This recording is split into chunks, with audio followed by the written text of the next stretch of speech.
Ladies and gentlemen, it is now week 4. Time is actually flying because I'm actually enjoying being here and being teaching you and ensuring that you guys are learning. So thank you very much for all your hard work. I really very much appreciate it. Today we are going to be talking about chapter 8, which is about scheduling, resources, and cost. Why is this topic so important, guys?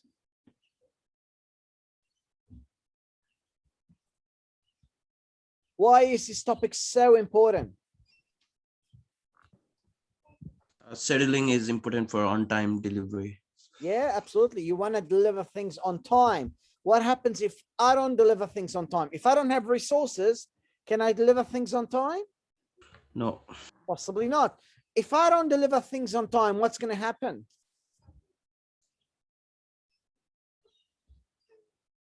What's going to happen if I don't deliver things on time?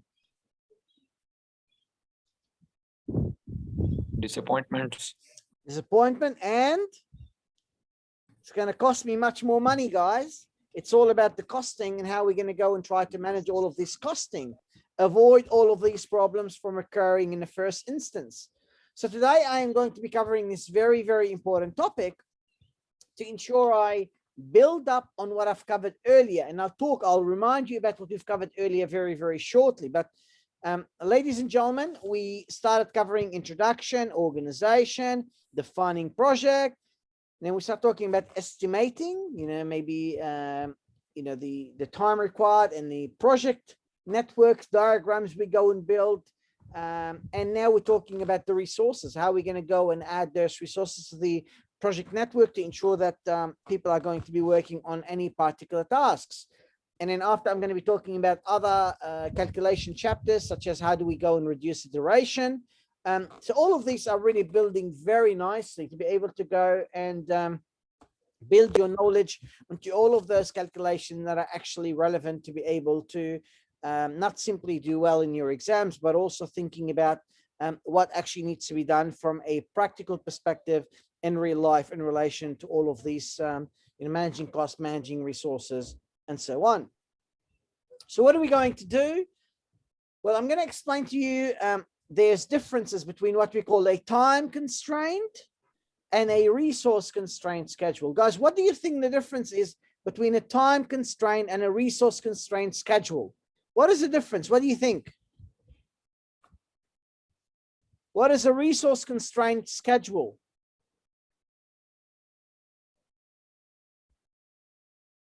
What does that mean?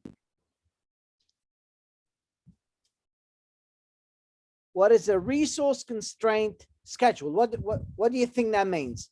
I appreciate all your answers. What do you think? Giovanna? Yes. What do you think is a resource constraint schedule? I'm not so sure. Okay, what do you, let's go to the easier. What do you think is a time constraint? It's a what, sorry? Time constraint schedule. What do you think means a time constraint? What is a constraint? Time is the main thing we need to focus. Exactly. So time constraint means it has to be delivered within a particular time frame. There's a time by which things must be done. Okay. Now, resource constraint means I have to do this project by only using these very specific and constrained resources. Now, if those resources are not enough, well, bad luck. The project have to go and take longer to be completed because we cannot employ more resources for that project. The difference is time constrained projects is no. It has to finish on a certain time, and otherwise, we're not going to be able to go and get the success that we need. So time constraint is it must finish within the time. Resource constraint means it has to finish by only using the resources that are available, which means it could actually take longer for us to be able to go and finish a project. So these are two very important concepts we are going to be talking about today. We're going to identify the different type of resource constraint. We're going to describe how smoothing is using time constrained projects. So if it has to be finished within time, how can I smooth it? How can I delay some activities, but still finish things within particular timelines? Let's describe how leveling is used for resource constrained projects. Let's go and understand how project management software creates a resource constraint schedule. Let's go and understand when and why splitting a task should be avoided. Splitting the task is like, let's do part of it, then stop, then let's start something else, and let's come then start the task again. So stop, start sort of thinking. Let's identify general guidelines for assigning people to any particular task. Like, who do I assign to a task? Giovanna, let me ask you a question. Yes.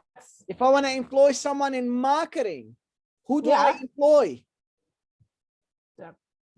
Digital marketing and this kind of people. Yes. Who So have what is studied your marketing. background? Well, I have done IT, but I've done a little bit of marketing as well. Doing marketing. So if I want to go and get someone to do marketing, I won't go and actually employ a gardener. A gardener is great at gardening, but is not a great person in marketing. Okay, if I would like to go and get someone in IT development, I need to go and employ someone who studied IT development, not someone who basically goes and do IT networking. So you need to go and be very, very specific into thinking about who do I actually assign, what guidelines I follow for assigning people to particular tasks. I need to identify common problems with multi-project resources scheduling. Giovanna, I'm going to ask you another question. Yeah. If you have your client and your client says, I want you to do this task and this task and this task, and they're all marketing and they all need to be done, how do you make them? I don't know how to answer that. There's 3 marketing projects. 3 of them need to be done. How do you do them? Yeah. You separate the tasks. You separate the task. You do one at a time. Yeah. Okay? You can't just do them all at the same time. Yes. Basically think about this is a multi-project.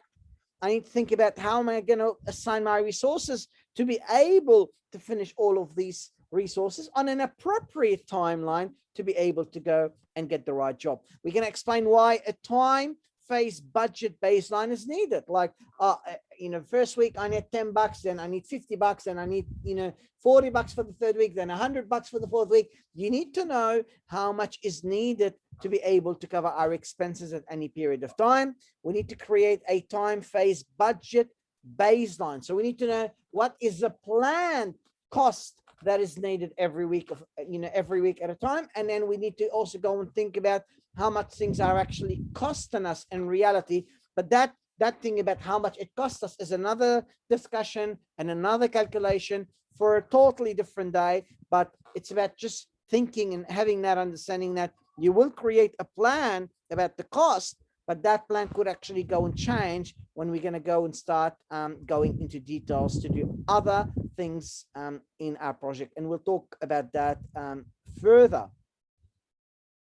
All right, guys. So resources and priorities are things that we need to go really bear in mind very, very well. We need to bear in mind that we have created network diagrams. Do you guys know how to create a network diagram? Yes. Okay, so we need to go and put early start, early finish, and so on. That early start, early finish, later start, latest finish is a great start to be able to go and create a schedule. But it is actually not a schedule.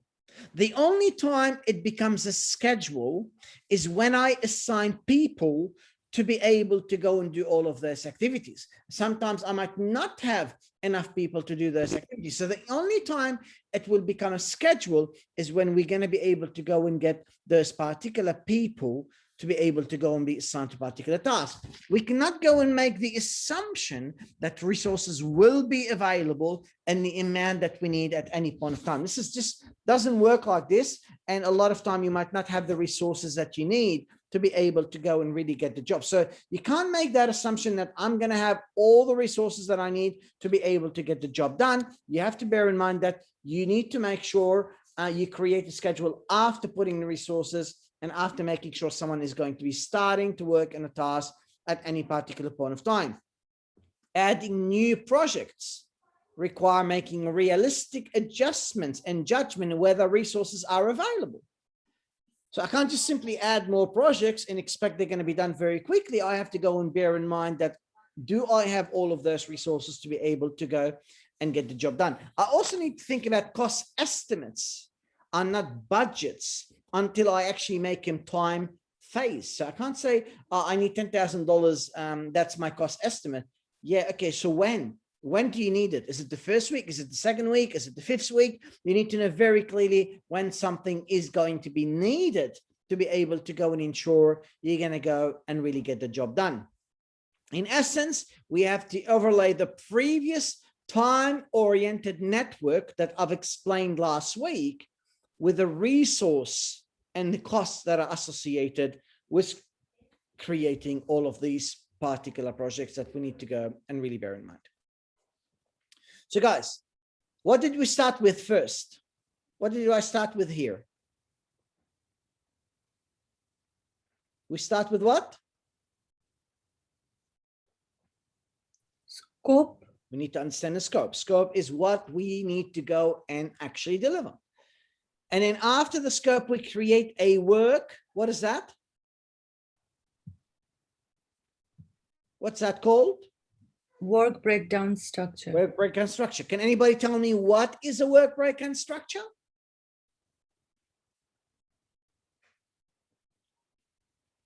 Doesn't have to be word by word. It's all about your understanding. What is a work breakdown structure? It's an hierarchical map Yeah. of all the elements that should be included in the project. Yeah, all of the things we need to do to be able to go and complete the project. And then the work breakdown structure, what do I do with it?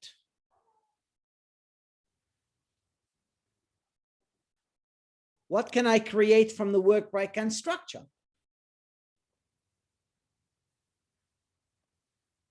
I create a network diagram.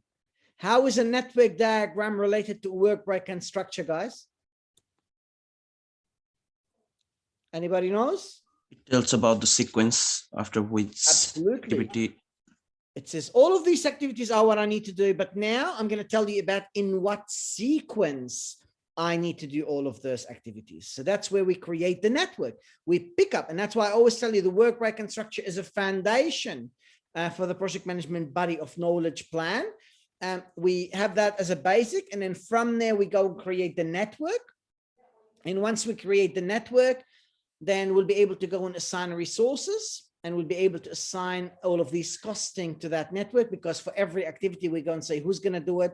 And because we assign a person for it, we're going to be able to go and know how much it's going to go and cost us. And then finally, we'll be able to go and have that overall plan and the budget and how much it's going to cost me and so on. And across all of these, we are always thinking about what could go wrong, all of these risks that we need to go and bear in mind to ensure nothing is going to go and prevent us from achieving the outcomes we would like to go and actually achieve.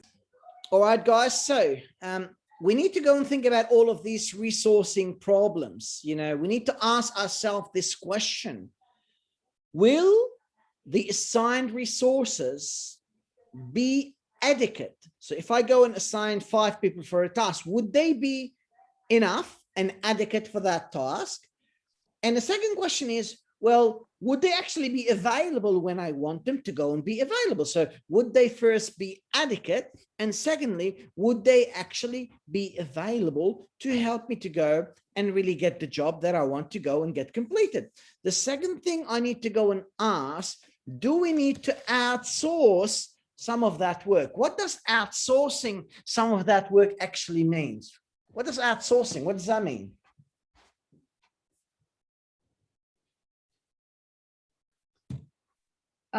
Doing the work outside from the company, like Yeah, people who are not working, but like outside from the, I don't know what. So you basically assign the work to someone outside of your company to be able to go and get the job done. Yeah. It's as simple as that. That's great. That's a very good answer. And that is actually correct. That's what we're trying to go and do. We're trying to go and assign the work to someone outside our company because we don't have enough people. By doing that, we'll be able to go and ensure we're going to try to complete the job on time. So we need to ask, do we need to outsource some of the work if we don't actually have enough resources? Another thing we need to go and ask, are there resource dependencies? And does this impact on the critical path? So for example, is there, let's say, one task that is using a resource and another task needs to go and wait for the first task and the first resource to be done and ready so that we're going to transfer the resource from one task to another task and get the job done. So that's where we talk about, resource dependencies that we need to go and bear in mind. If there are resource dependencies, for example, task B cannot start until task A is completed because we don't have enough resources, then activities that could possibly maybe be done at the same time will then be delayed because we can't actually start them at the same time. Your critical path, which is what a critical path is, yes? Do you remember what a critical path is?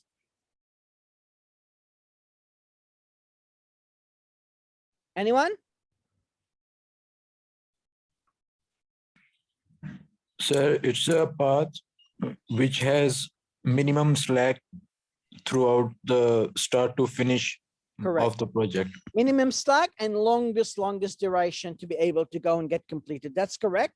Are there any resource dependencies, and will these dependencies between the tasks have an impact on the critical path that we need to go and bear in mind? Do we have any flexibility into using all of our resources? Can we go maybe delay some resources, use them later, use them earlier?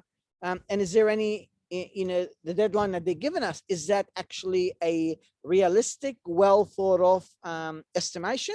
Or is that simply something that is really bad that someone went and gave to me that we don't really, want to go and really think about?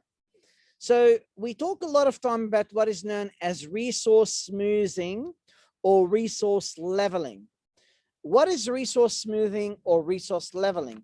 It is attempting to even out, demand of resources by using slack. So what we do, we delay non-critical activities to try to reduce how many resources we are going to be needing at any particular point of time. For example, instead of basically needing to go and have maximum of 7 people at any point of time in the project, we say, well, let's go and change some of the way we go and actually start the activities. Let's delay some activities or maybe start some activities earlier. And by doing so, we are actually allowing ourselves, instead of needing a maximum of 7 resources, we're saying, well, we're now only going to be needing, let's say 5 resources or 4 resources to be able to go and still get the job that we need to go and get to be able to go and really complete it. So you basically go and try to find a different and appropriate way for you to be able to go and get the job. So we try to better manage how we are using our resources to be able to reduce how many I'm going to be needing at any particular point of time throughout my project. Any questions?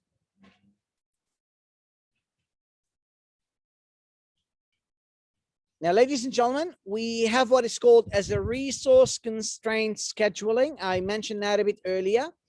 It's a duration of the project may be increased. So I could increase the duration by delaying what we know as a late start of some of its activities if resources are not adequate to actually meet the peak demand. So we can actually go and delay the late start if that means that we're going to go and if we don't have enough resources, and that means the project duration will simply go to change at any particular point of time.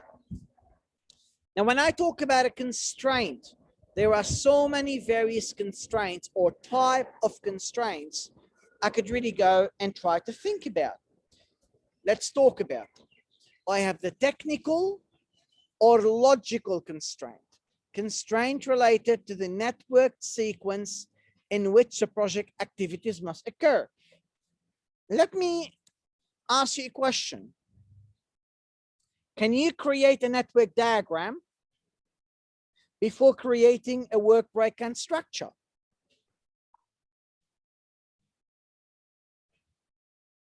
No. No. No. So there's a technical relationship between the work breakdown structure and being able to go and create the actual network. I'll give you another example. I would like to go and build a house. Can I start with the roof? No. No. I No. want to go and develop a software. Can I start with testing? No. No. Why can't I? First, we have to make the software, then we can test. Exactly. I need to have the software. Where's the software? There's nothing.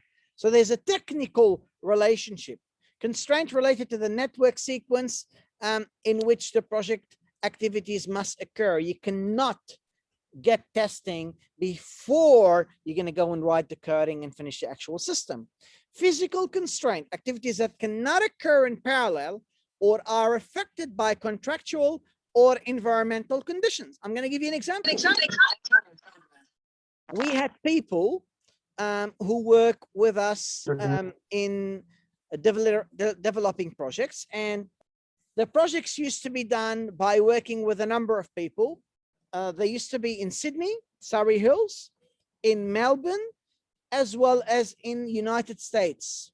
Now, someone who needs to be working with a team in Sydney to do a particular task cannot go and be working with a team in the United States on a different task. You know, there's a physical constraint. I need to go and be in that physical place. They cannot complete it in parallel because they are affected by that environment. I can't work on a task here and a different task there because a physical constraint, I am the physical constraint. I am already here. I can't just go and get there now and just work on that task, you know, while I'm already working on this task. This is what we call a physical sort of constraint, potentially related to people sometimes. Resource constraint, the absence, shortage, or unique interrelationship and interaction characteristics of resources that require a particular sequencing of project activities. So I might have, I might have some tasks that require someone to go and write a TIPCO sort of coding. And I don't have that person. I have only one person with TIPCO coding, but I have 5 tasks that need 5 people, but I only have, I don't have enough resources. There's a resource constraint. We don't have enough resources to be able to go and ensure we are going to go and get the job to really complete it. So what resource could be constrained? We might not have enough people. We might not have enough materials. We might not have enough equipment. All of these things could actually go and influence our project and when something is going to really go and be delivered. So when I talk about, scheduling of the project, we talk about time constrained projects. Can you remind me what is a time constrained projects, my friends? What is a time constrained projects? The project which need to be delivered in given time. Absolutely. It must be delivered within a certain time. Certain time. Yep. Absolutely. And what is a resource constrained project? The project which need to be completed with given resources. Yeah, which means what? Does it relate to time by any way? At given time, yeah. Okay, well, if it's going to be using a specific resources, what does that mean in terms of time? If we can't get more resources, what does that mean in terms of time? It won't complete on time. Yep. It won't complete in time. It Yeah. could actually possibly take longer for us to be able to go and actually complete the job. Very, very well done. Thank you very much for your contribution. So when I talk about time constrained project must be completed by an imposed date. What it needs to do, we require us to go and use what is known as the leveling technique that focus on balancing my resource demand. Instead of having demand of 10, then 4, then 6, then 1, then 9, then 4, we're going to try to level it, make it more smooth. We might say we're going to kind of have limited amount of people required.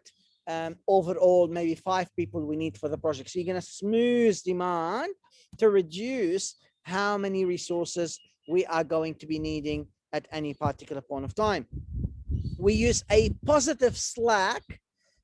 In other words, if there's any activity that is not critical and it has slack, I can try to go and delay those activities to be able to manage my resource utilization over the duration of my project. So I'll try to make some changes that will basically have an impact in terms of how I work. If I change or delay some activities, I can use my resources better, and I can also reduce how many resources I'm going to be needing at any particular point of time. So let's look at this example. Guys, can you see here any activities that could actually be delayed? Is there any activity here that you see could be delayed? Look at it for a minute and then tell me what you think.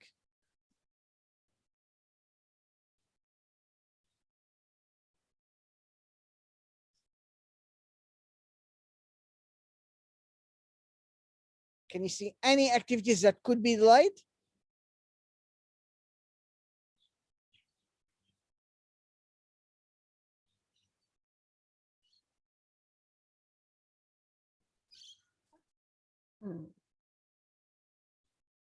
Fidak?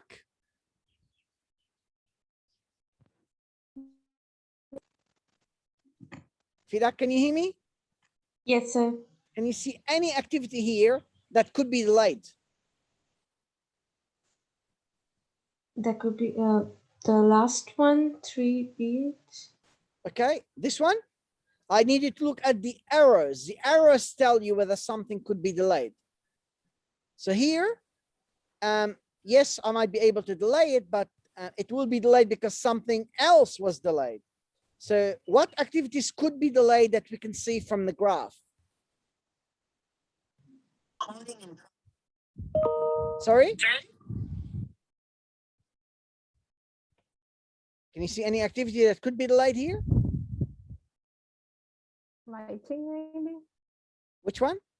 Lighting. Okay, lighting. Look, Yeah. this is what we call, this arrow is what we call a finish. Okay, this is a finish. Finish to start relationship. Okay, so you see it's finishing in day 16 and it's starting in day 16. Can you see any delays here? Finish to start. It's starting straight after it's finishing. Okay. Okay, can you see anything else where it's actually there is a relationship, there is a duration that could be delayed?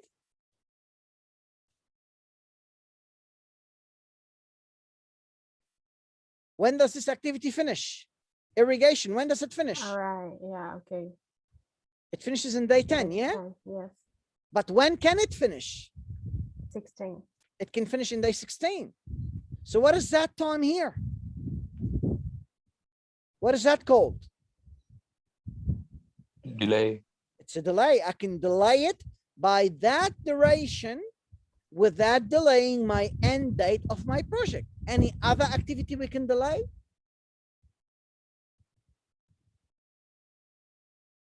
Other than irrigation, is there any other activity I could delay?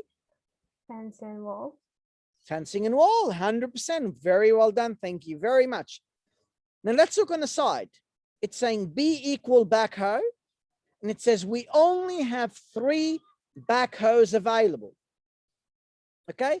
And what we're saying, we want to better utilize our resources. Let's look. Between day 0 and day 4, how many resources do I need?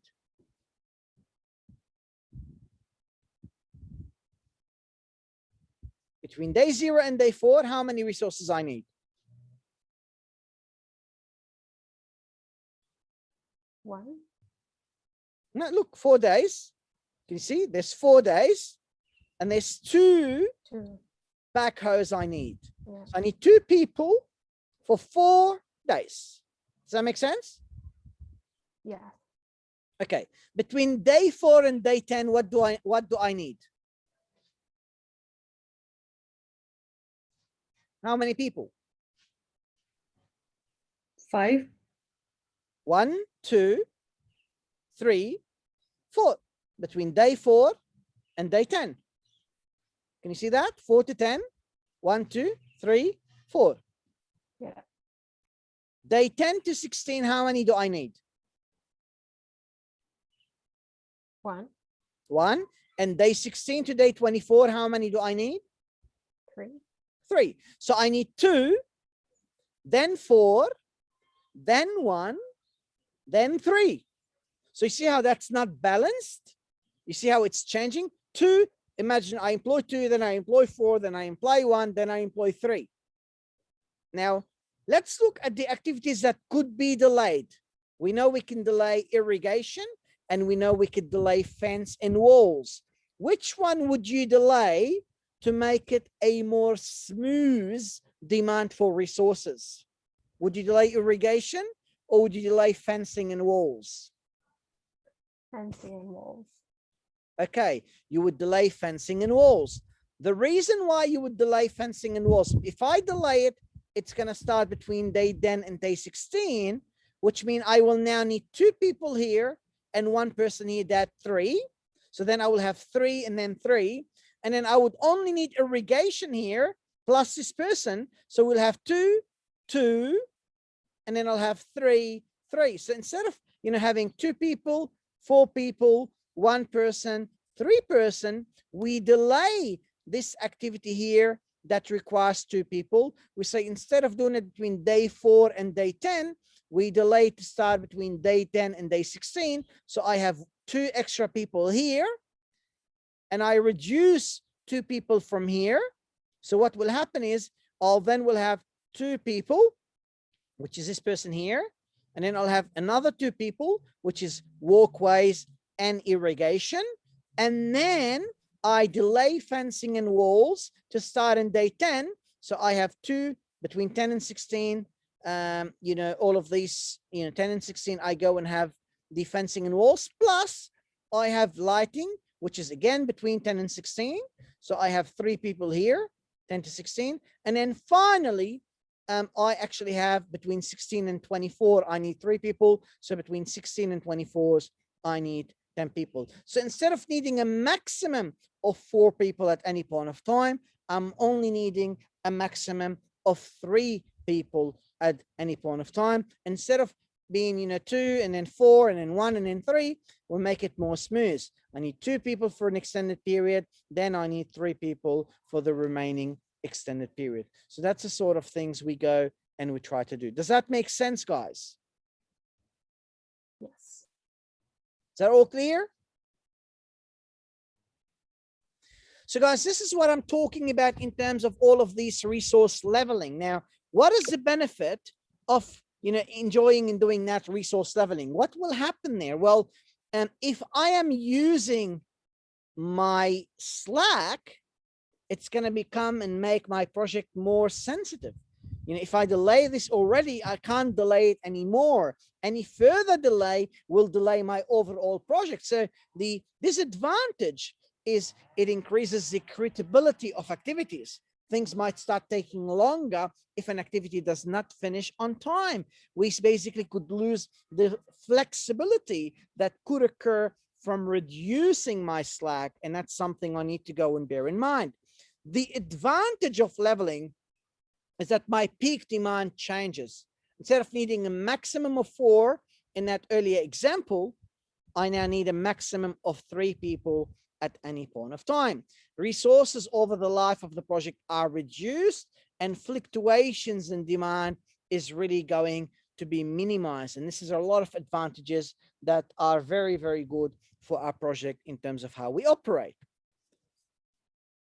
Now let's talk about a resource constrained project. If I know that a project is resource constrained, then I know it won't go and get delivered within the timelines, possibly because I do not have enough people. So it's going to go and take longer period for it to go and actually be completed. So we need to go and take into account all of these resourcing and times that needs to go and be managed at that particular point of time. Activities can be scheduled using a particular rules. Now, what are the rules? Well, it says, well, the first thing I need to do, I need to schedule the activity that has a minimum slack. Then I have to schedule the activity that has the smallest duration. Then, if I've already done the minimum slack and done the smallest duration, I will go and start working on the activity that have the lowest activity identification number. Sometimes it's not a number, sometimes it's a letter, sometimes it's, you name the activities A, B, C, D, E, F, G. You would go and use the one that is the minimum alphabetical identification that you need to go and bear in mind.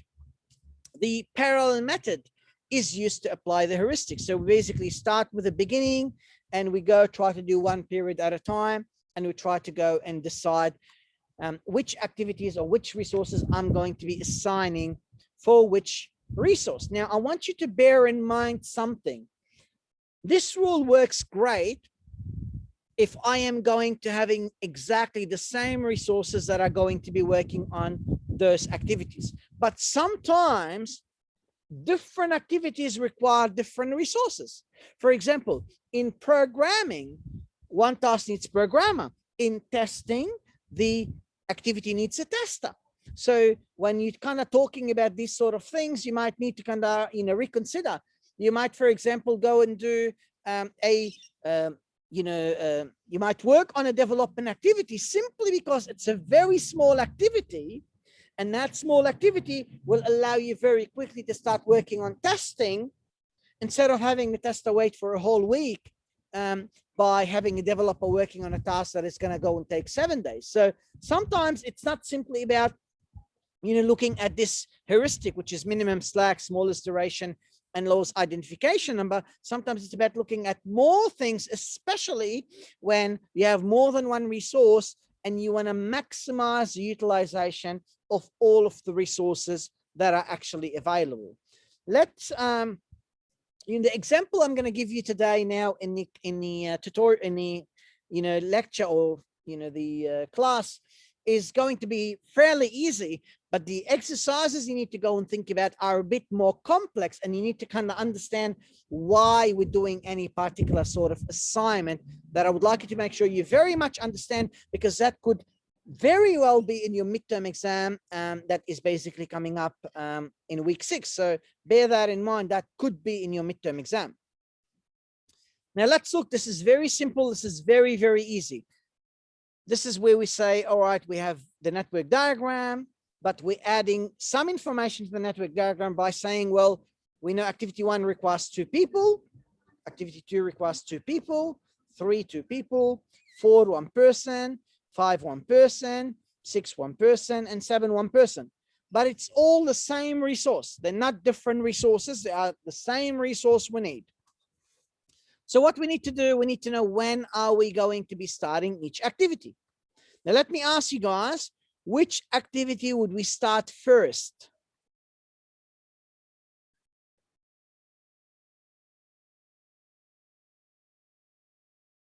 Which activity do we start first? ID1. ID1, 100%. It's 0 slack, it's the beginning. So that's ID1. You can see here ID1, and you know it requires 2 people. So you would put here 2 person, 2 person. And that's what we're doing in this instance. All right, great. We've done that. Which activity do I do next?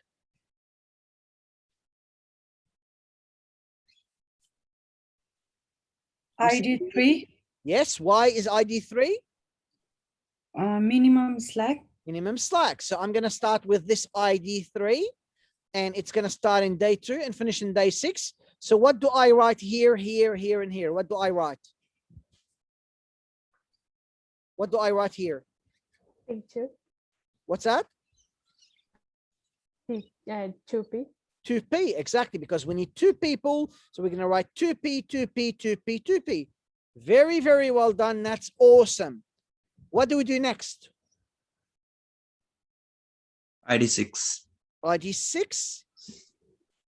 Where's ID 6? Why do we do ID 6? To have This a is the zero ID. slack. This is the ID. ID here, Oh. 2, 3, 4, 5, 6, 7. Which one is the ID? That's the ID. So which one do I do after? ID 2. 2 or 4? You've already done 3. After 3, what do you do? We've done the minimum slack. Okay, ID 4 then. ID 4. Why is ID 4?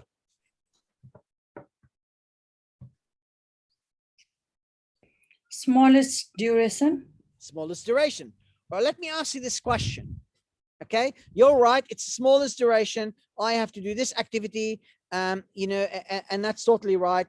I'm not disagreeing. But let me tell you, if this was 2 people and this was 2 people, which one do I do? Activity 4 or activity 2? If their births were 2 people.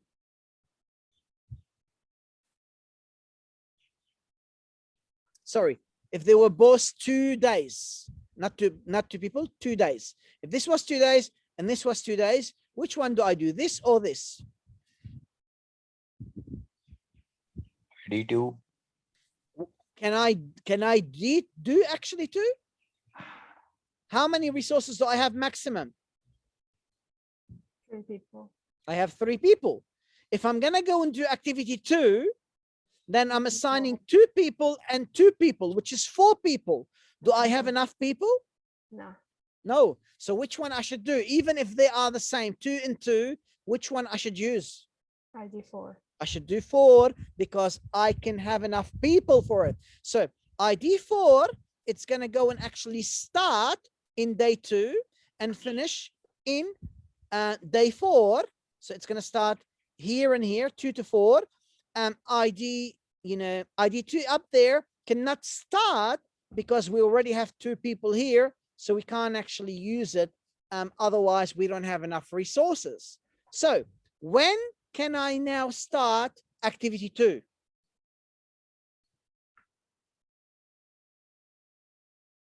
After activity 3 is finished. After 6, correct. And what do I put here? 2P. 2P, 2P, 2P, 2P. Up to where I put 2P? Where do I stop? 8. 8. No, it's more than 8 because it's for 6 days. After 6 days. How many days do I go from 6?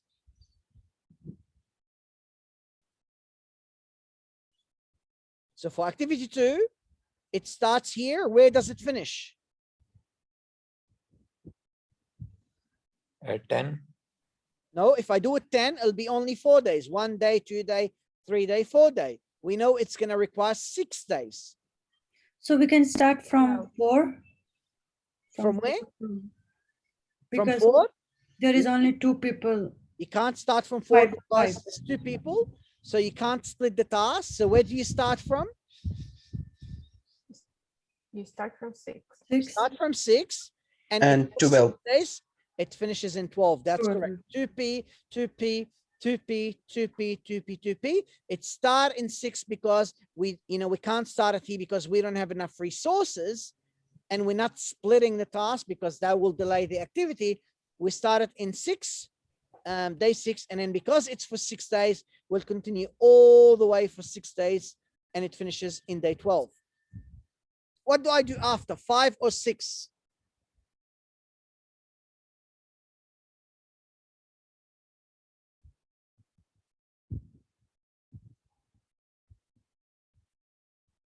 We do minimum slack first. So which 6. one do I do? 5 or 6. 6? 6. 6. Where does it start? At which time?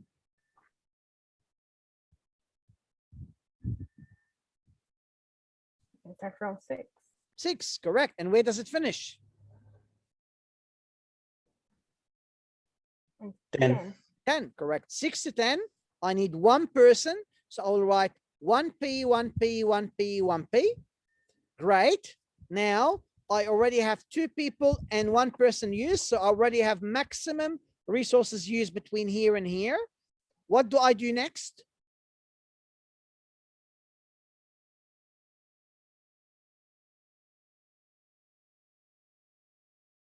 After 6, what do I do? You'll be doing ID 5. You do 5. When does activity 5 start? 10. Which period? 8, 9, 10, when? 10. 10. Why? Because I've already used 3 resources. I don't have any more.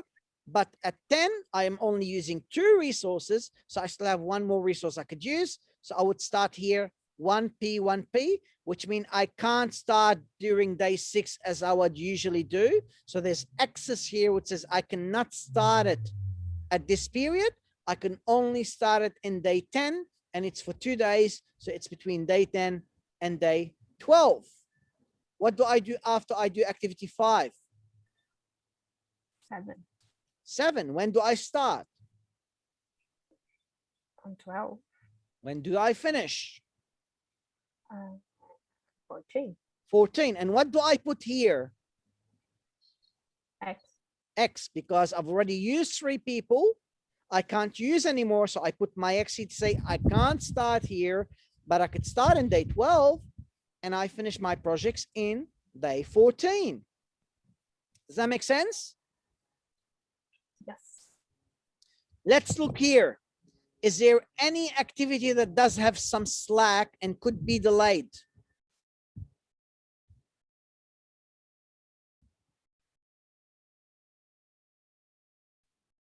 Any 4. activities here? Yeah, 4. So what do I put here? 7. Now I put slack. Slack. I yeah. can delay those activities without delaying the start date of the other activities and without delaying really the project any further than it is actually already being delayed. So that's basically what I call slack. Mm. How many people have I used here? 2. And here? 2. And here? 3. So you have 2, 2, 3, 3, 2, 2, 2, 3, 3, 3, 3, 3, 3, 1, 1. Now we're going to go here. The early start is day 0. The latest finish is day 2. So that's 0 and 2. Let's look here. When is the earliest start of activity 4? When is the earliest time I could start 4? 2. 2. When is the latest time I could finish it? 6. What's that? 6. I can't hear you. 6. 6. And what slack? How much slack do I have? 2 days. I have 2 slacks, 1 and 2. When is the earliest time I could start activity 7? 12. 12. And when is the latest finish? 14. That's really the information that I'm now picking up from this graph here. I'm picking that information and I'm putting it as part of my system here. Which means this network diagram has to change. Instead of basically having the, let's say, activity 2, instead of having early start at 2, what I have now, I have the early start of 6. I have the latest finish of 12. So this becomes 6 to 12. And because it has 0 slack, it becomes 6 to 12. So you go here and you see 6 to 12, 6 to 12. If you go and see here, 2, 4, but I know now, I know this activity could start in day 2 and could finish in 4, but I know I could delay it. So it could start in 4 and finish in 6. So look here, 2, 4, but I know it could start in 4 and finish in 6 and then have 2 days of slack. because we've already had that information from here. The early start is 2, the latest finish at 6. So the early start is 2, but the latest finish is actually 6. So 6 minus 2 is 4, which means this could actually, latest start could be 4 instead of could be actually 2. So you basically go and have an adjusted network diagram based on this sort of calculation and this sort of thinking that I'm explaining for you now. Does that make sense? Do you have any questions at all? So ladies and gentlemen, we are now going to be starting with all of this various exercises. As usual, I explain to you things and then I give you time to start applying all of these explanations that are relevant. So we have a number of exercises we are going to be working on now to be able to go and make sure we apply our learning, because if this becomes in the midterm exam or in a final exam, you need to make sure you are actually able to go and really get the job done very, very well. So I'm going to now give you time to be able to start working on the first activity by yourself. I'm going to give you 10 minutes for that first activity. And then we're going to go and see how you guys have kind of managed to go and solve that first problem. So your time really starts now. So let's just start going and working on those exercises. So guys, I mentioned earlier about that first exercise, and I gave you the exercise and I said, let's just go and look about how we are going to go and do it. But now I would like to go and try to have a go at how are we going to go and really find the solution for that particular exercise. So I'm going to start with this first thing. And as I said earlier, it's just whenever there's more than one resource, whenever there's like, in this example, there's an electrician and there's a mechanical engineer. So there's an electrical engineer and there's a mechanical engineer. Because there are different resources, it basically makes it very hard for you to go and apply the heuristics. You need to kind of think differently than simply go and apply the heuristics. So let's just go and try to think about that together. So if we go and look here, you should have the network diagram. Have you guys all got this network diagram correctly like this? You got all the network diagram correctly? Is there any mistakes? All right, great. So there's, oh, good, no problem. So we know that we have one electrician and we know that we have one electrical engineer and then one mechanical engineer. Now, which activity would we start with first?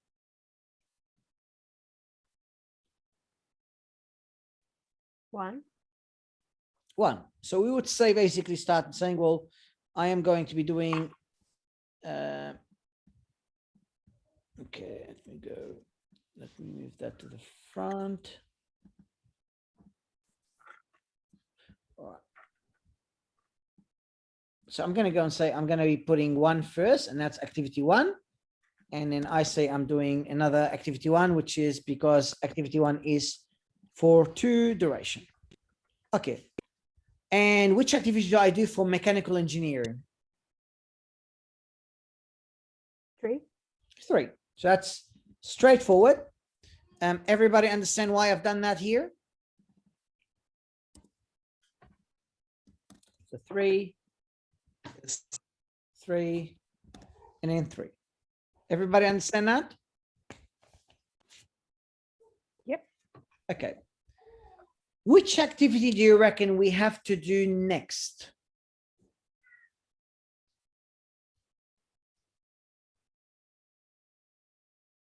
Four. Why is 4? Why won't I do 2? I'm going to show you the scenario. Let's say I'm doing activity 2. Now I know that activity 2 will take 4 days to complete. And I know that activity 4 will take only 1 day to complete. But I also know if I complete this activity, which only will take 1 day, I could start using the mechanical engineer very, very quickly.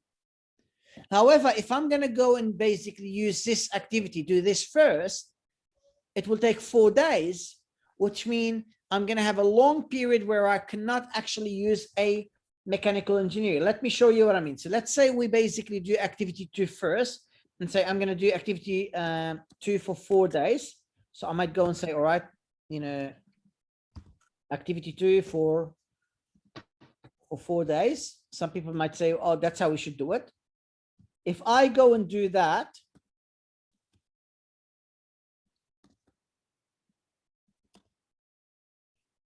if I do it, you can see that will mean if I want to go and do any job to do with mechanical engineering after I finish this job here, which take 4 days, then I could start working on mechanical engineering. So when does mechanical engineering start here?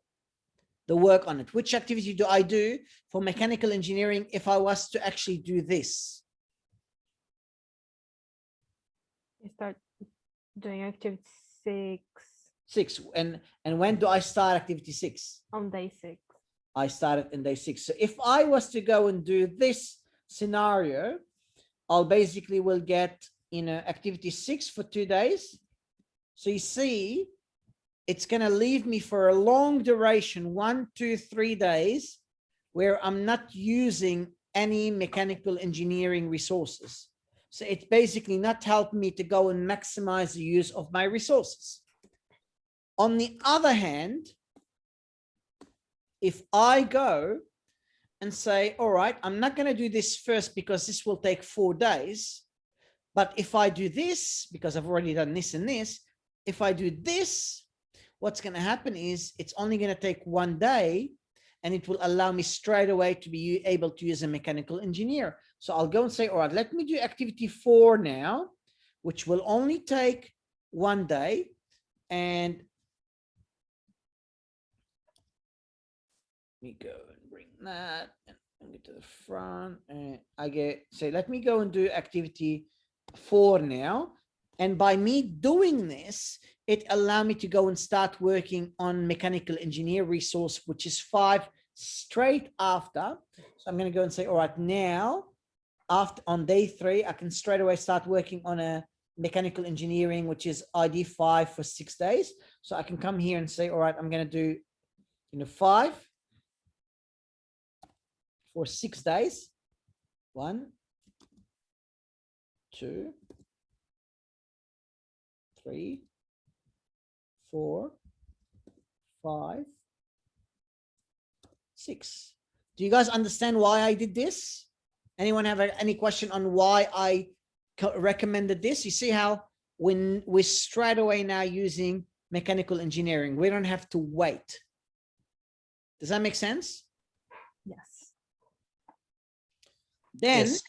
Then after 4, what can I do now? I've already done 1, 4, 3, and 5. What can I do next after 4?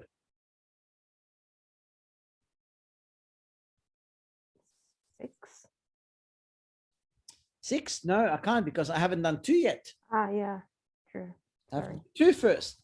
So I do 2. I come say, all right, I'm going to go and do 2, which is going to be for 4 days. So that's 2, 2, 2, 2. And then after that, what can I do? Then you can do 6. Then I can do activity 6 or well, Sorry, 7. 7, correct? Because 6 needs to be down here. So I do 7, which starts, when does it start? It starts. When does it start? Starts straight here. Yeah. When does it finish? 12. Yeah, it's gonna finish at 12. So actually 7, 8, 8, 9, 9, 10, 10, 11. So 11. 4 days. Okay, so it finishes here. And what can I do? What activity is left? 6. Activity 6. When do I start it? On day 9. Absolutely. In how many days? 2 days. All right, and that's activity 6 for 2 days. Does that make sense, guys? Do you understand why this approach You see, we didn't follow the heuristics completely simply because the heuristics is not the best way to go and be followed in this example, because there's more than one resource. So we needed to kind of maximize use of our resources by saying, oh, you know what, I shouldn't really be, doing, activity 2 first, because otherwise it's going to delay using mechanical engineering. Let's do this one first, and then we can use mechanical engineering straight away. Does that make sense? Yes. Any questions at all? Anybody?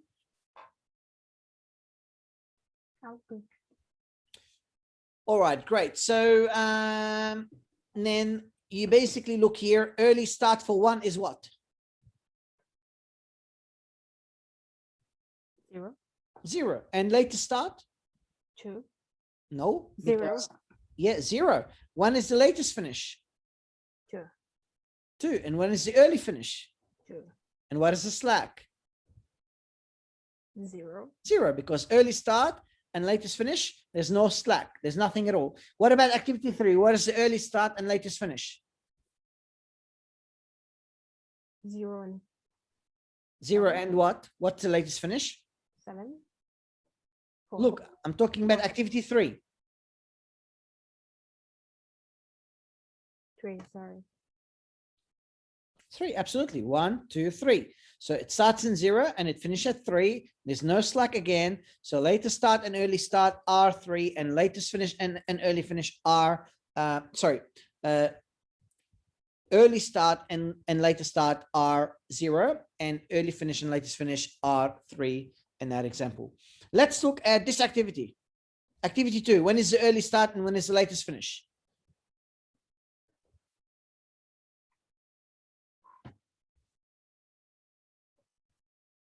Two, what's the early start and latest finish? 3 and 7. Early start 3 and latest finish is 7. That's correct. So the early start and the latest start, they're both going to be 3. And the early finish and the latest finish, they're both going to be 7 because there's no slack, there is no delay. Does that make sense? Yes. Anybody have any questions? So if anybody would like to take a picture, that is really your answer here for this first exercise, which is what we've already done together, but it's just to kind of make sure you understand what's happening here.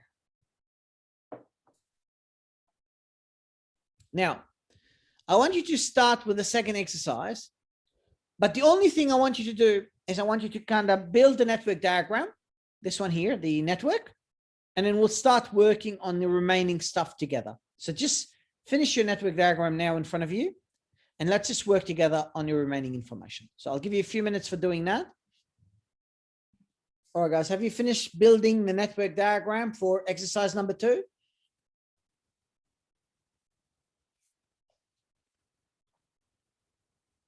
Only the network diagram. Don't worry about the rest, just the network diagram.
Are we done with the network diagram yet?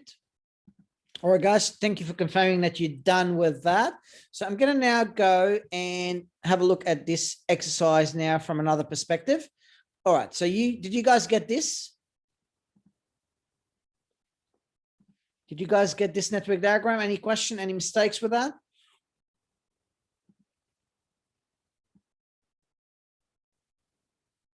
No, all good. All right, great. Now, how many carpenters do I have? 1, And how many electricians do I have? 2 electricians. All right, let's go and start. Which activity do I do first?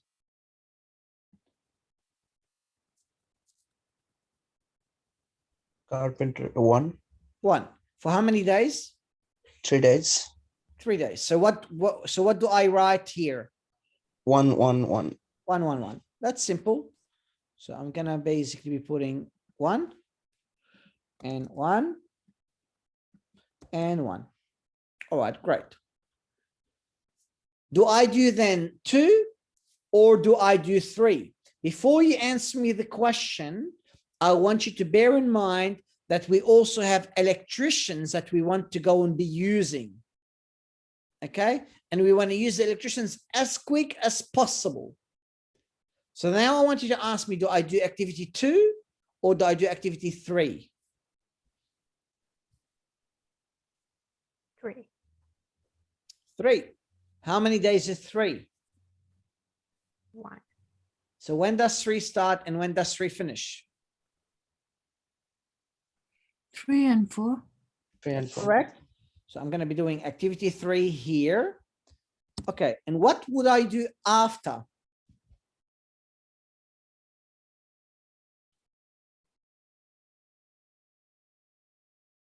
Do 5 I can do 5. When does it start? from 0. 3 to 3. Okay, let's stop for a second. We cannot start in 0 because the 4. only time I could start this activity is after C is completed. Mm. Can you see? Finish to start. So when can I start activity 5? After 4. Day 4. And how many electricians does it need? 2.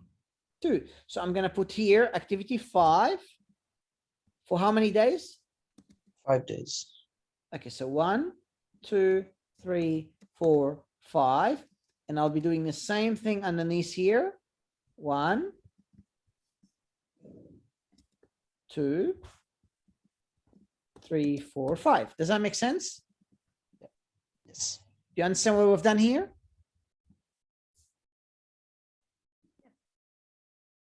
Okay. After activity 3, what do I do?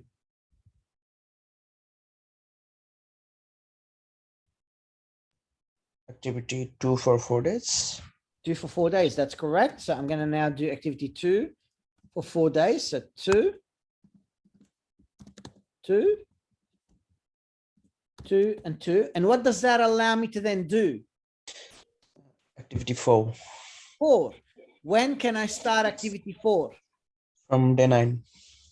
From day 9. Correct, because I can only start it after I finish 5. So that's correct. So how many electricians do I need? Just 1 1 for 3 days. for 3 days. That's 4, 4, and then 4. Okay, great. And what's the last activity I can work on now? After I did 5 and 4. 6. And when can I start Day it? 12. When can I start it? Day 12. I can do it in day 12. And is it here or is it here? Where do I put it? The first one, carpenters. Carpenter, that's correct. So that's basically, we'll move here. I'll say it's going to start here 6. And I know it's going to take 2 days. So I'm going to make 6 and then 6. Now let's look at the activities.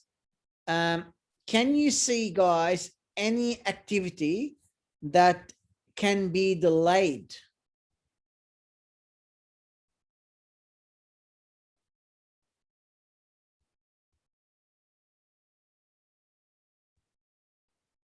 Three and 5.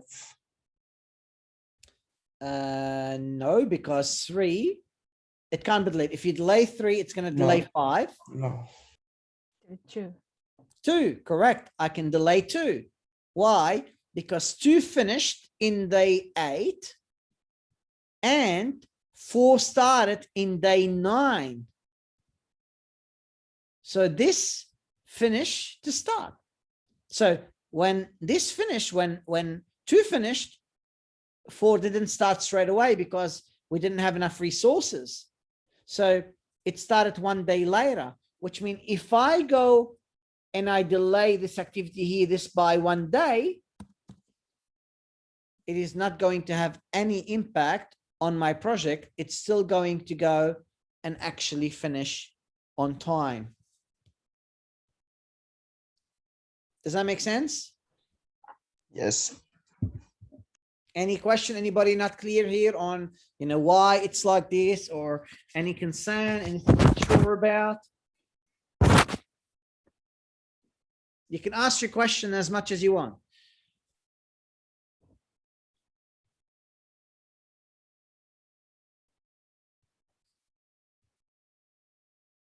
Alrighty. I'm going to move to the third exercise. I want you to start working on it again. The only thing, actually, you can take a picture of this if you want to. There's all the other information. You can see there's a slack here. So you can see activity 2 is early start is 2, early finish is 4, but later start is 1 day extra because the latest finish could change. The latest start is 5 instead of 4, and latest finish is 9 instead of 8 because there is an extra day of slack here. So take a picture if you want for this one.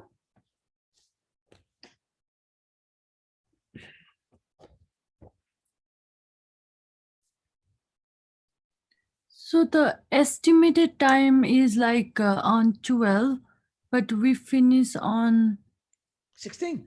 16, yeah. So Because we don't have resources. And that's when we're talking about resource constrained projects. We cannot get more resources. So what do? We delay the activities and the project duration will be delayed. That's what I've explained today. What we spoke about in the tutorial today about the resource constraint projects. Does that make sense? Yep. Any other questions?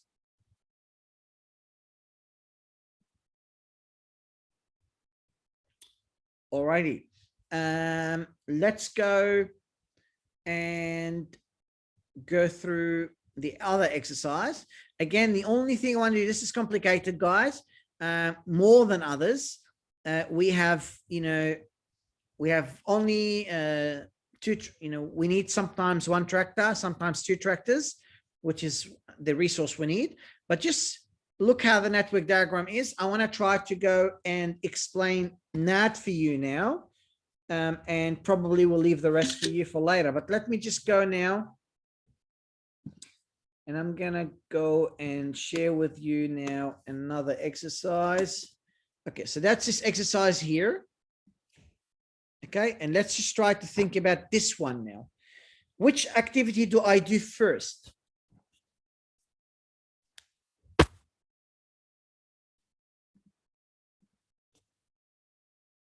A or B?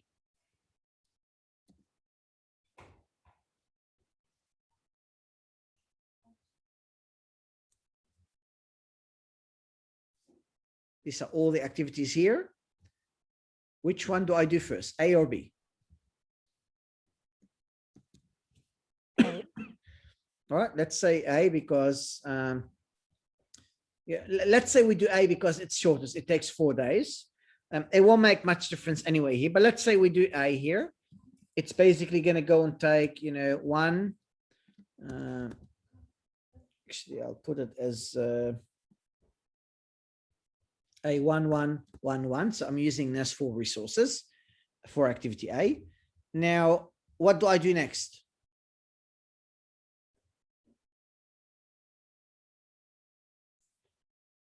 What do I do next? Can start B. Okay, we do activity B. So how many people do I need? 2, All right, so I have 2. How many days? 5. Okay, 1, 2, 3, 4, 5. Okay, and you notice that 2 and 1 is 3, which is the maximum resources we have at 3. So that works great. And let's go on this level. Which one do I do first here?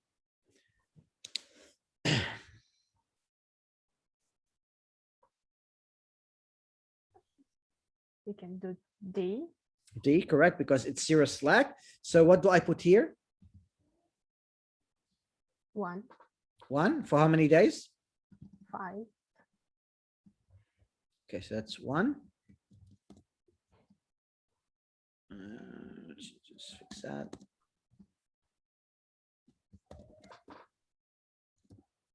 Okay, so that's 1 for 5 days. Okay, great. Now, this is a bit tricky. Do I do C or do I do E, and why?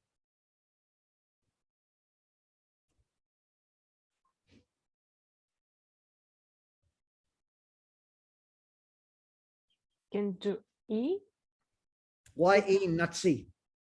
because it takes less time. Yeah, but which activity starts first? Which activity could start first? C. Activity C could start in day 4. Yeah. Activity E could start in day 5. Now, if we were to have enough resources, it will always have C start first. So what I would say, although the heuristics will tell you, I know I need to go and actually maybe start E first, that's actually incorrect because C is basically supposedly could start earlier if we basically at any time have enough resources.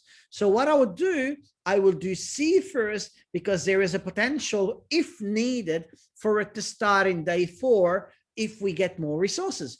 But let's look at this example now. If I'm going to do C, when can C start? On day 5. 5. Why 5? Why not 4? Because you're using all the resources. 100%. So we basically would do this activity C, which is going to be 2 days. And then I'm going to say another one. And then I'm going to say another one. And I'm going to say another one. So this here, what I do is I'll put a next to say that, yes, we could usually start it here, but we're not going to be able to go and start it here simply because we actually, simply because we had to go and delay that activity and we don't have enough resources. Now, considering we don't have any resources, do we have any slack? Can you see any activity that could be delayed? Activity 1. 1, absolutely. There's a slack here because activity 3C, which comes straight after it, is not happening in day 4. It's happening in day 5. So there's actually slack here because there's a delay. Now, let me ask you, what do I do after I've done C and I've done D? E E, when does it start? starts on day 9. It's going to start in day 9. It's how many people do we need? Do we have enough? Sure, yeah, if we start on the day 9. Okay, absolutely. So we can't start it earlier. We can't start it in day 8, can we? No. No, because why? Because we're going to have 5 resources. So we're going to basically start it in day 9 here. We're going to say now we are going to be using 2 people for how many weeks? 3. 1, 2, and then 3. Okay, great. Now let me ask you, what is left? F. Okay, F, when do I start it? On day 12. 12, correct. So because, you know, we only could start when all of these are done, and we know that activity E just finished at day 12. So we're going to go here and we're going to be doing F here, which is 2. And then we take another 2 here. And then from there, we go and say, well, we can't start it here. So there's going to be an X here. And I can't start it here. So there's going to be an X here. And when I count 2 and 1, that equals 3 people here. And then I'm going to say another 3 people here, and 3 people here, and then 3 people here, and then 2 people here, because I'm using only 2 people here. And then I have 3 people here, and another 3 people, another 3 people, another 3 people. And now I have another 3 people here. And now again, 2 people, 2 people.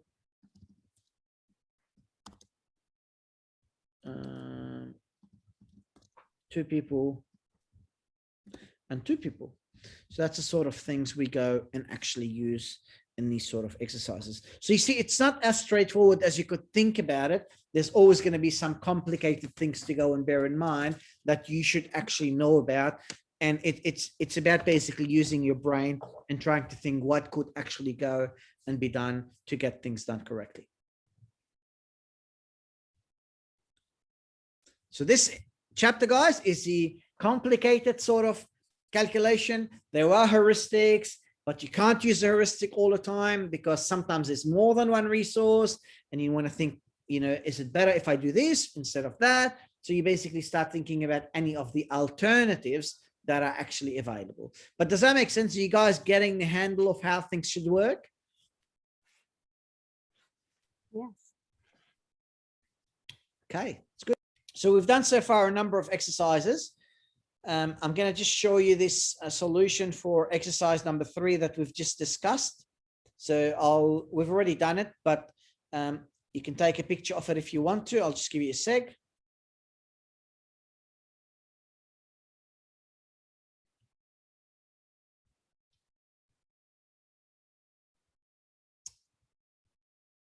Now, there will be other exercises.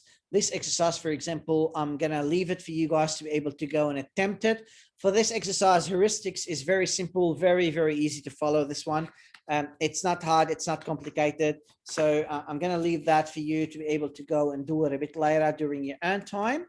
And then we'll be able to go and, you know, later in the week, I'll be able to go and learn the solutions as usual, and then you'll be able to go and start exploring that further. But I always want to give you the opportunity to have a go yourself before we're going to go and start doing any other exercises for you. I want to say it's very well done. You guys have actually done very well with those exercises. And I would just give you the heads up that this could be in your midterm exam in week 6. So it's very, very important that you guys know exactly you know what to actually go and bear in mind, and what sort of exercises could come. Sometimes, for example, you might get a network diagram. So you might basically be given an exercise where we say, all right, we want you to draw a network diagram. So you do the whole thing. Then we say these other resources. Then we basically expect you to go and do the resource loading. And then we expect you to go and potentially do the table that you've done here. So sometimes I ask you all 3 things combined in one exercise. And that's usually, if I give a midterm, that's usually something sometimes comes in the midterm. So bear that in mind in your preparation. Now, what I want you to go and bear in mind so that we can move on with the other calculation, the other stuff I would like to go and do is the impact of resource constraint scheduling. When we have resources that are constrained, it basically we can go and reduce the delay as much as we can, but we are actually go and reducing any flexibility. There's no flexibility because we're trying to go and use every Slack, every single thing we have as best as possible. We start having so many various critical events that if they get delayed, the whole project will get delayed. The project schedule becomes much more complex when there's a resource constraint scheduling.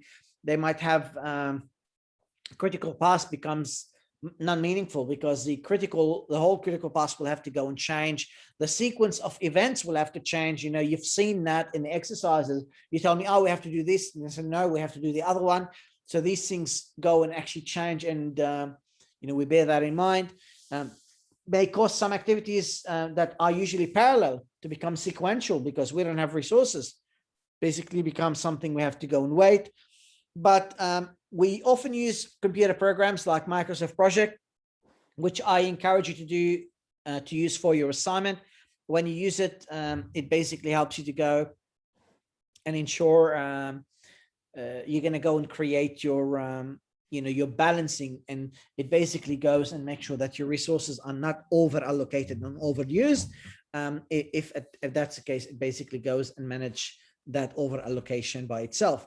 Splitting the activities is where I say, all right, let's start this activity, then let's stop it, then let's start it, then let's stop it.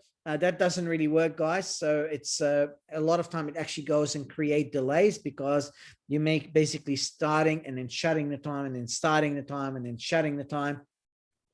So that's never actually something that is ideal. It basically wastes a lot of resources. If you basically do stop start instead of an activity starting and then the other one starting and then the third one starting, you basically have, you know, shut down. You do the activity, then there's a time to shut down, then there's a time to start the activity again, then you do activity B, then you shut down, then you restart, and then you wait again. It basically delays your project because every time you're going to set up the work and you're going to go and shut down and set up the work, it is going to go and actually cost you time. So you just kind of need to go and bear that in mind to avoid any potential delays in your scheduling. There are some benefits from creating and scheduling resources. Creating a schedule help us, especially before we start the project, help us to be able to go and think, okay, what is the alternative if something did not go and work according to my plan? So you start thinking about the other alternatives that are available, if an issue does happen, if there is a delay, if a schedule delay is unacceptable, or if the delay risk is too high, the assumption of being resource constrained can be reassessed. Or do we really need to be, resource constrained?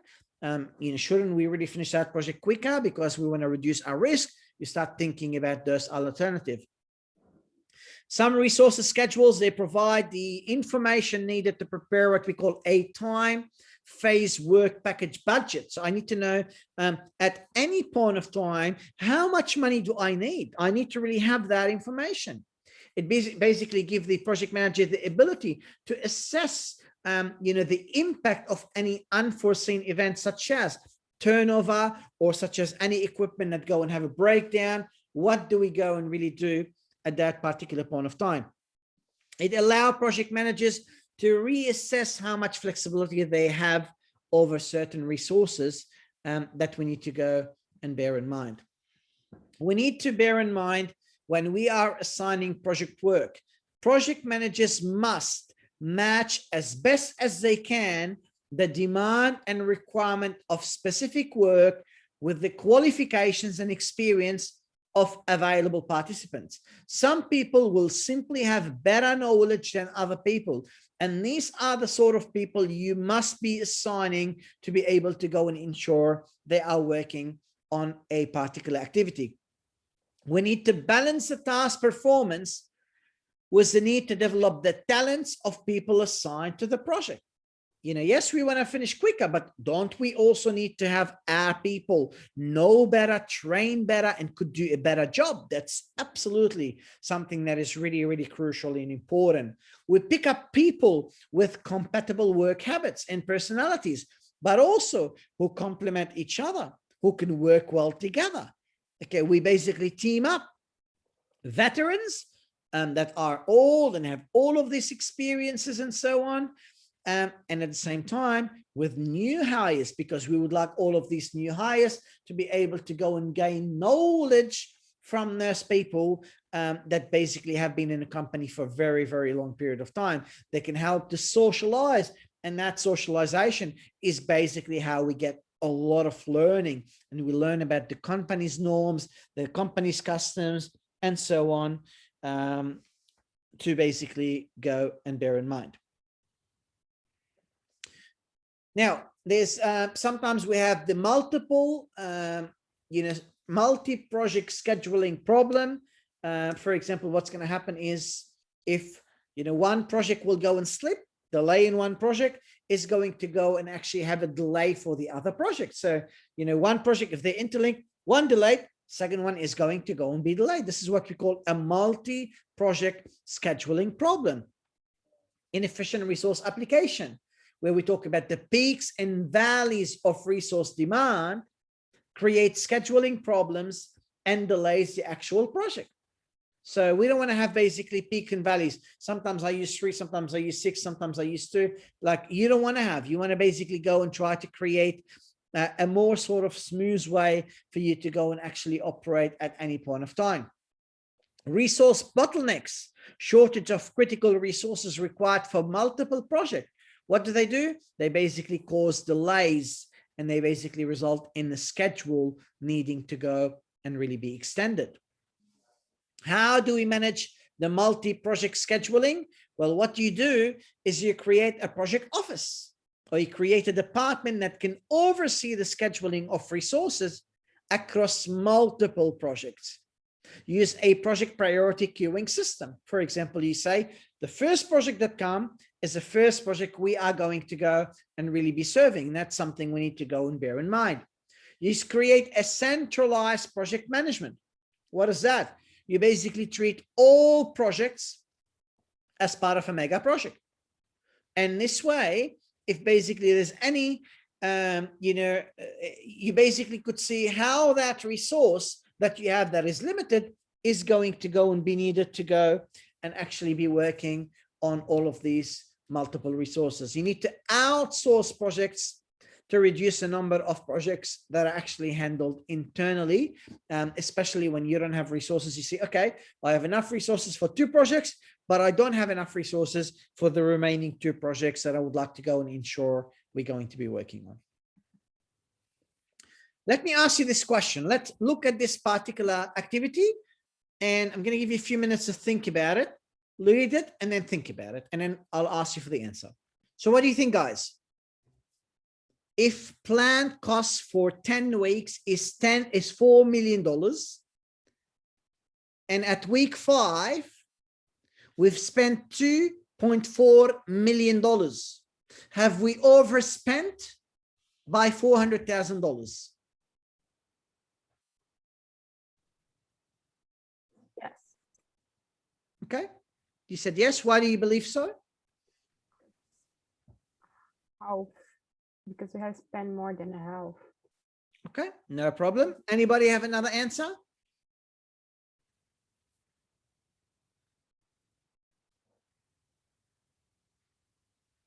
Anyone else would like to share their view?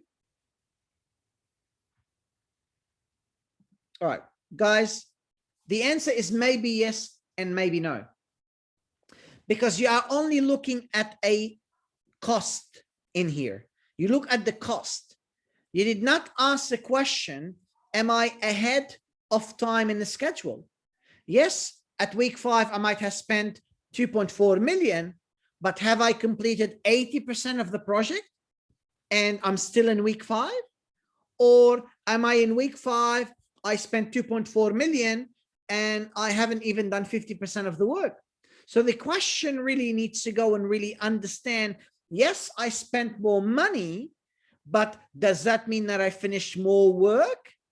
Or did I actually finish less work than I'm actually planned to go and really have finished? If I have actually finished more work than I was scheduled to go and be finishing by week 5, then guess what? I am actually ahead and I'm not over budget because I have finished more work for the budget that I was allocated. Does that make sense? Giovanna, do you understand? Yeah, 100%. Excellent.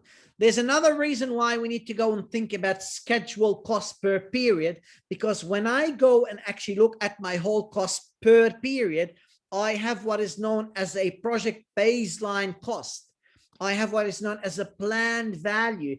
Planned value, which is my baseline cost, is how much I was actually planning to go and pay at any particular point of time when I'm trying to go and do a particular project. How much was, I was supposed to be spending at any particular point of time, because then I can compare, okay, activity 1, I needed to have finished it in day 1 and spend $5. Then you look, I spent $10 and I finished it in day 1. You say, oh, it was supposed to only cost you $5. You are now over budget, because it's basically the activity have cost you more time, more cost than how much it should have actually went and cost you. So that's really what you need to go and bear in mind. And this is, to learn more about this, it's a totally different calculation, and it's totally for another time. We're not going through that at the moment, but just so that you guys will basically understand. To create a time phase budget. I need to know what work I need to do. Each activity. I need to know how long it's going to take. I need to know how many resources do I need? I need to know how much it's going to go and cost me. I need to know who is going to go and be responsible for the job. And I need to know how well we are going to go and ensure how it's progressing. We need to go and monitor the progress that is happening at any point of time. But you see, the whole schedule, the whole costing, it requires much more information than simply let me go and create a schedule and put a start time and end time. I need to know when something is going to start. I need to know who's going to be doing the job. I need to know the cost that is needed at any particular point of time. Now you look in this, for example, I have here, labor rate is $2,000 a week, but I know for coding, I have coding and integration. I know for coding, I need $2,000 here, $1,500 here, and $1,500 here. I know, for example, for system program, I need $600 here.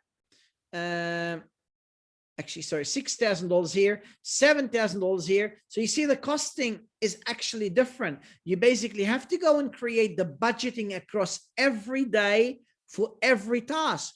Then you would say, all right, as of day one, for all my activities, I needed to have spent only 20 bucks. For day two, I only need 15. For day three, I need for both activities 75. For day four, I need 70. Okay. For the total, 20 and 30 is 50. 60 and 70 is 130. And the total for everything is 180. So you see, we're moving to every single activity and we're asking ourselves this question: how much is every activity going to cost me? And at any one period of time for all the activities, what is my budget? You see here, the budget is combined for more than one resource, not simply for one resource. Now you look in this example, guys, we have all of these activities, whatever, 12 to 14 and so on, but we need to know more, like design and data. Okay, great. It's going to be between 1 day only. Great. Design data, 1 day. Oh, but now we're moving to one more thinking. How much is it going to cost me? It's going to cost me $5 for that day. Great. Let's look at activity 2. It's going to require 2 days. Okay, great. How much is it going to cost me? Oh, it's going to start in day 1 and finish in day 3. And each day it's going to cost me $2 and $2. Activity 3 cost me $2, $2, $2. 4, $2. 5, whatever going to cost me, whatever going to cost me, whatever going to cost me. We'll add a cost per activity. And what this will do, it will tell me my baseline budget. Okay, for the first day, I need $5. Great. And the cumulative is $5. Great. That's my plan. For the second period, I need 6. That's 6. And my cumulative is 6 plus 5 equal 11. Right. Day 3, I need 4. 4. Plus my cumulative of 11, that's 15. Day 4, I need 3. Plus 15, 18. Day 4, I need 3. Plus 18, 21. Day 5, I need 4. Plus 21. Light, please. Plus 21 equal 25. Day 6, I need 4. Plus 25 equal 29. So you see how the cost is increasing. And I know for every period of time, how much money I'm planned to have used. I need a cumulative of 11 by week 2, cumulative of 15 by day 3, cumulative of week 3, cumulative of 18 by week 4. You basically have a planned budget. So the project is supposed to go and cost me $52,000 by the time it finishes in week number 14. Does that make sense, guys? Is that clear?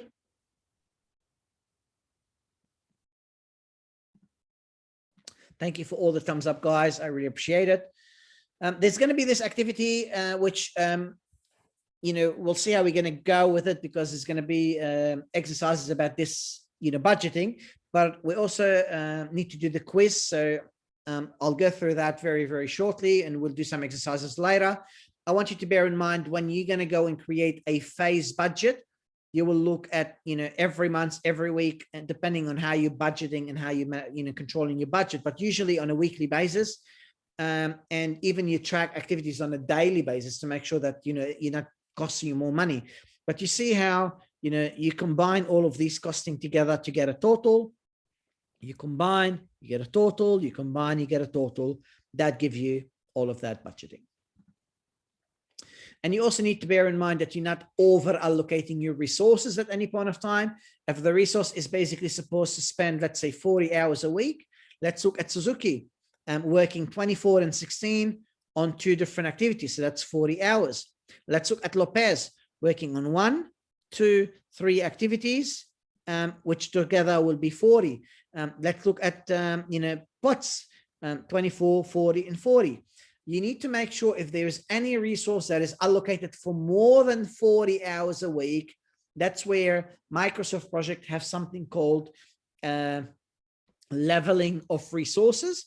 It basically will start pushing some of the activities further and delay them if you basically have some people working for more than 40 hours a week, because the system says people cannot work for more than 40 hours a week. And because of this, we need to make sure we're not over allocating those people at that particular point of time. So it basically gives you that ability to systematically get the right scheduling to go and occur. Any questions, guys? Oh, good. Alrighty, guys. I want to remind you to review the lecture slides, tutorial materials, and notes you've taken. Read chapter 8. I need you to continue preparing for your midterm exam, which most likely is going to be including, some information about the calculation, not simply what we've done last week, but also what we've done this week and what we are going to be doing next week. So it's very important to go and really look at all of those various calculations. Thank you guys very, very kindly for your time and for your effort. I'm just pausing the recording now. We'll go and do the quiz, and then we'll see if we have time to do some more activities. So guys, very quickly, thank you very much for all of your time and effort. And we're not going to have time to be able to go and do the extra calculations, but I would like to go and highlight for you some of those calculations that are pretty simple. I want you to attempt them yourself before I put any solution. Like this one, for example, it's about a time phase budget. There's 4 here, and then there's an extra 3 here, but then the total starts increasing. This is just a simple, 4, and then an extra cumulative is 4. And then I add the 3 plus 4 equals 7. And then you add the remaining information. This one here, you need to build a network diagram, and then you need to go and see the cost per activity. You need to go and say, all right, when do we, where do I put this costing? And then again, you're going to have to go and add the total and cumulative total. So it's not difficult at all, guys. You should attempt them yourself because, this could be something in your exam. This one here starts getting a bit more complicated, but again, it's not that difficult. When things are supposed to start and end, the cost per activity, look at when they're supposed to start and end, look at the cost and put it in the relevant box and get your cumulative costing down here. And the same down here, the last exercise, you need to make the network diagram. And then you're going to pick up all of these costing and you're going to go and add them in the actual table. So they're not difficult, they're easy exercises, but you need to practice them. I remind you, we've done the quiz today, and the calculations in the midterm and the final are much harder than what you find in a quiz. So it's very, very important you are practicing very hard for all the calculations, because I've seen instances where people got 1/15 on a midterm exam, and that puts a lot of pressure that we don't want to go and get there. We want to try to ensure you guys get a good mark. I care about you personally. I want you to do well. I want you to succeed. And I want nothing at all but the best for you. So work hard and let's achieve the best outcomes. I care about you guys. Thank you very much.